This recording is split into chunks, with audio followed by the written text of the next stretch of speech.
आज बेरोजगारी चरम पे है कि नहीं है? है ना?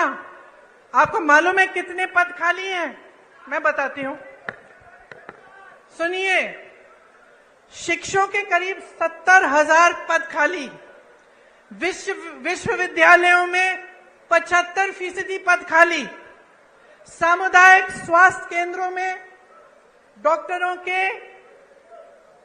90% से ज्यादा पद खाली, ग्रामीण सामुदायिक स्वास्थ्य केंद्रों में सर्जन के 90% से ज्यादा पद खाली, महिला रोग विशेषज्ञों में 90% से ज्यादा पद खाली, फिजिशियन जो डॉक्टर होते हैं, जो सारी बीमारियां समझ जाते हैं, 90% से ज्यादा पद खाली, बच्चों के डॉक्टर 90% से ज्यादा पद खाली। पूरे प्रदेश की सीएचसी में एक भी आंख का डॉक्टर नहीं है। मोतियाबिंद होती है, आंख में तकलीफ होती है, कहां जाएंगे? कहां जाएंगे? प्राइवेट में जाएंगे। प्राइवेट में चले जाते अगर पैसे कमाने का मौका दिया होता आपको। लेकिन इन 3.5 सालों में और उससे पहले जितने सालों का इनका राज रहा है, आपको कमाने का मौका कहां दिया? जहां जहां से रोजगार बनना था, चाहे बड़े बड़े पीएसयू इन्होंने बेच दिए, छोटे छोटे उद्योग पे जीएसटी थोप कर, नोटबंदी करके उन्होंने ठप करा दिए। मुश्किल में है जितने भी मेरे दुकानदार भाई यहाँ बैठे हैं या छोटे छोटे उद्योगपति हैं, वो बताएंगे आपको कितनी कमाई हुई है। जीएसटी भरते भरते भरते भरते उनको समझ में ही नहीं आ रहा है किस चीज की क्या जीएसटी है। उनको खत्म कर दिया। खेती किसानी में रोजगार पैदा होता था, मनरेगा होता था आपके गांव में, वहां पे रोजगार बंद। तो रोजगार देंगे कहां से आपको? आपको कमाने का मौका नहीं दे रहे हैं, लेकिन आप पे महंगाई इतनी थोप रहे हैं कि आपका जीना मुश्किल हो गया है। बट ये सब बातें मैं आपको यहाँ इस मंच पे खड़े होकर समझा रही हूँ। आप सबको तो पहले ही मालूम है, जी आप रहे हैं, संघर्ष आप कर रहे हैं अपने बच्चों को स्कूल भेजने के लिए, उनकी किताबों को खरीदने के लिए, उनकी फीस भरने के लिए, उनकी भर्ती की परीक्षाओं के लिए, उनकी नौकरियों को, इंटरव्यूज के लिए। ये सब काम आपके ही समर्थन से आपके बच्चे कर रहे हैं, लेकिन करने के बावजूद कुछ नहीं मिल रहा है। इसीलिए मैं आपसे कहना चाहती हूं कि आप इंदौर संभाग के हैं। आप जानते हैं कि पिछले 18 सालों में यहां कोई नई यूनिवर्सिटी नहीं बनी। बनी है कि नहीं बनी? कोई नया अस्पताल बना? कोई मेडिकल कॉलेज खुला? तो क्या कर रहे हैं? देखिए,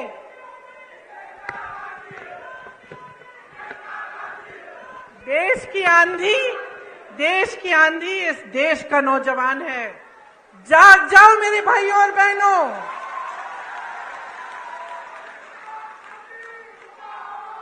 आपको बचाने के लिए कोई आंधी नहीं आ रही है। आप खुद को बचाइए।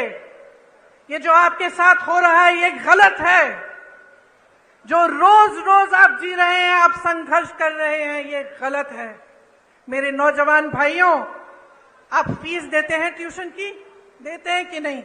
जब आपको भर्ती की परीक्षा भरनी पड़ती है, आप संघर्ष करते हैं कि नहीं?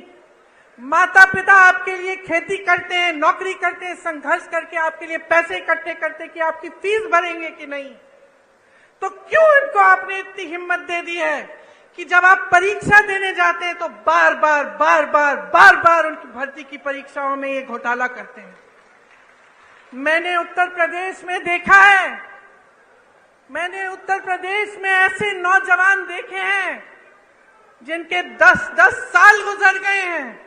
एक परीक्षा दी, मार्क्स नहीं निकले, उसमें कुछ घोटाला हो गया। दूसरी परीक्षा दी, उसमें भी घोटाला हो गया, भर्ती की लिस्ट नहीं निकली। इंतजार करते रहे ये सोच के कि हमने पैसे खर्चे हैं, हमने मेहनत की है, एक ना एक दिन हो जाएगा।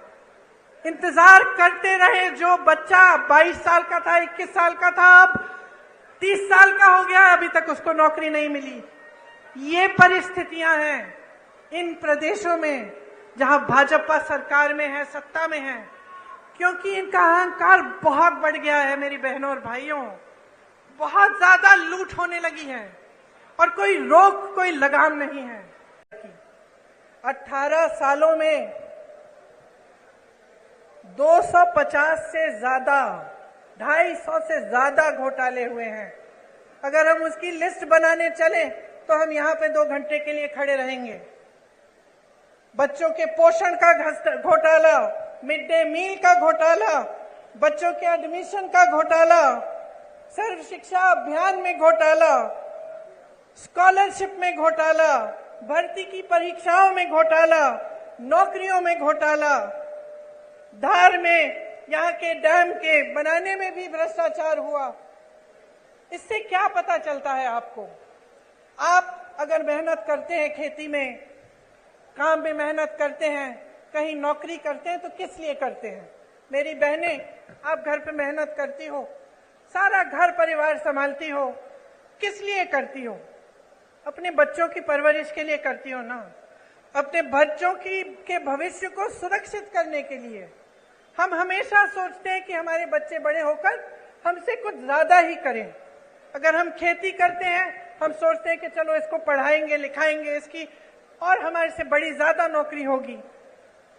अगर हम कहीं पे नौकरी करते हैं, हम सोचते हैं चलो इसको और पढ़ाएंगे, लिखाएंगे ताकि हमसे भी ज्यादा कमाएं, हम बूढ़े होंगे, हमारी देखभाल करें। यही हमारा मकसद होता है। चाहे जितने भी लोग आज यहाँ बैठे हैं, सब चाहते हैं कि अपने बच्चों का भविष्य मजबूत हो, उनकी तरक्की हो। और जब आप सामने देखते हैं कि चाहे पाठशालाओं में, चाहे भर्ती में, चाहे आपकी नौकरियों में, चाहे कुछ भी हो, हर चीज में घोटाला घोटाला भ्रष्टाचार है, तो कैसे मायूस होते होंगे? तो कैसे आपका दिल मजबूत बने और आप आगे बढ़ते चले जाएं? जब आपने किसी पर भरोसा किया, आपने अपना पूरा भरोसा एक नेता में डाला, एक पार्टी में डाला, और आपको पता चला कि 3.5 सालों से, उससे पहले भी जब इनकी सरकार थी, तो सिर्फ भ्रष्टाचार भ्रष्टाचार भ्रष्टाचार करते रहे। मैं जानती हूं कि आप में से कुछ लोग हैं जो सोचते हैं कि चलो खा रहा है, थोड़ा बहुत उसको खाने दो, हमारा काम तो करे, है कि नहीं? मैंने बहुत बार सुना है कि लोग कहते हैं चलो कोई बात नहीं, थोड़ा बहुत सब करते हैं, लेकिन कम से कम हमारा काम तो हो रहा है। मैंने बहुत बार कभी सुना है।